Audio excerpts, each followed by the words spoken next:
All right, what's going on, guys? I am Kadarius Washington, and y'all are checking out the Sports Rundown. And folks, the LA Dodgers just keep right on winning. Last night, the Dodgers took down the Brewers in Game 2 of the NLCS, 5-1. And the story of the game last night was Yoshinobu Yamamoto as he pitched the first complete game in the MLB postseason since Justin Verlander, then of the Astros, did it in the ALCS against the Yankees 8 years ago to the day, and the first one for the Dodgers since 2004.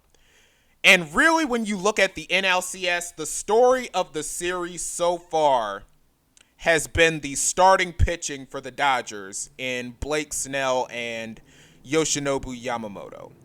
Of course, Game 1, besides that 8-6-2 double play, that was the big story. One of the big stories of Game 1 was Blake Snell pitching 8 innings of scoreless, 1 hit, 10 strikeout baseball.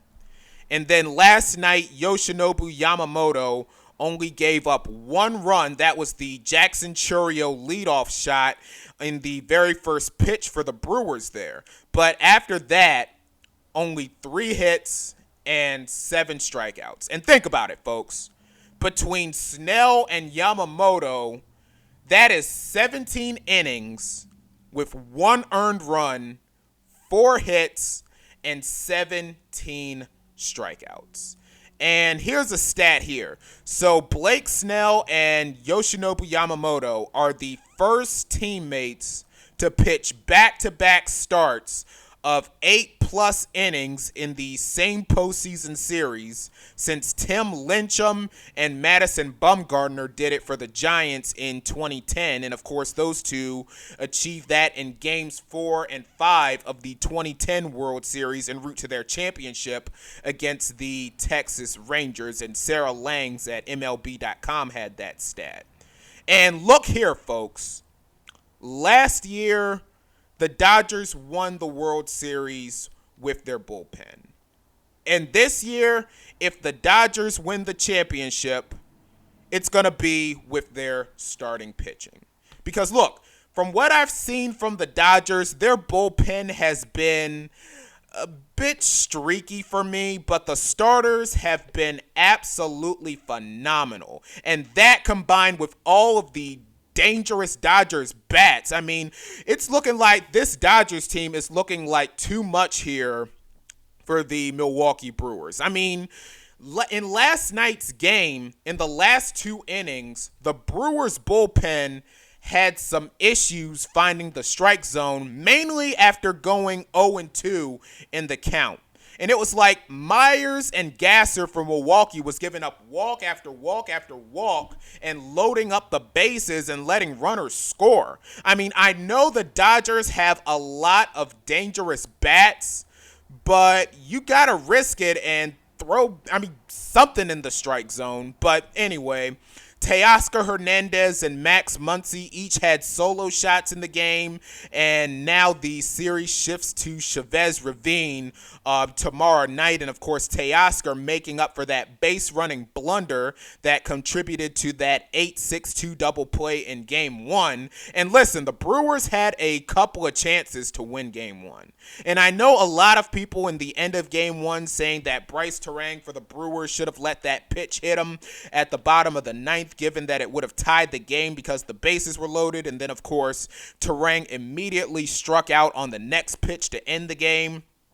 But nevertheless, right now, this series is looking really good in the Dodgers' favor, especially since they have home field now. And I'll tell you this, it's going to be really challenging for the Brew Crew going forward in this series. Now, I'm not counting them out to maybe come back and make the series interesting, but I do think it's going to be difficult for them, especially trying to win 3 out of the next 4, at least bare bones minimum.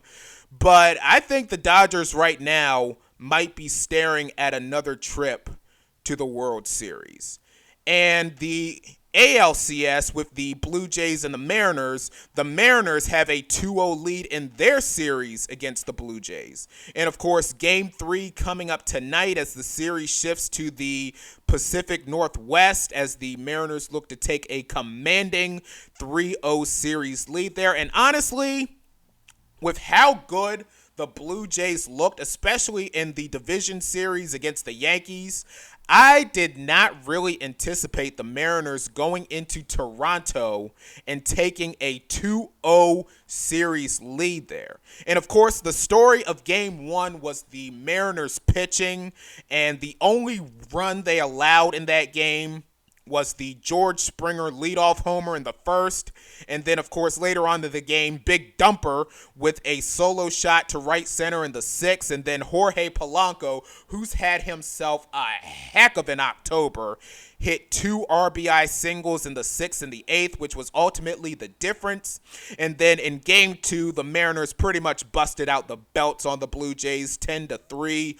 Julio Rodriguez and Jorge Polanco both hitting 3-run homers, and then Josh Naylor with a home run of his own, and pretty much just destroyed Toronto in that game. And then, of course, I mentioned Game 3 coming up tonight. And from the looks of it, folks, it's shaping up to be an all-Pacific World Series between the Mariners and the Dodgers. And I'll tell you right now, if that is the series that we do end up getting for the Fall Classic, I think it would be an absolutely phenomenal series there, and 2 really good stories too. Of course, the Mariners, who have had all-time great players walk up and down the franchise, and of course having their best season since '01, and the Dodgers, who right now are on the doorstep of a dynasty. Both teams have really good pitching and really good bats, and honestly, I don't think this World Series here would be a, quote, ratings nightmare, especially given that you'd have the Dodgers in it potentially.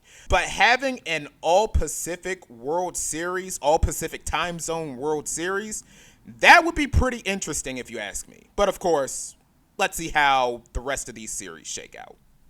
Like, comment, subscribe, click that notification bell to be notified of when I post again, and also follow me on Twitter and on Bluesky at CW Talk Sports. That's CWTALKS Sports, and I will see y'all the next time. Peace.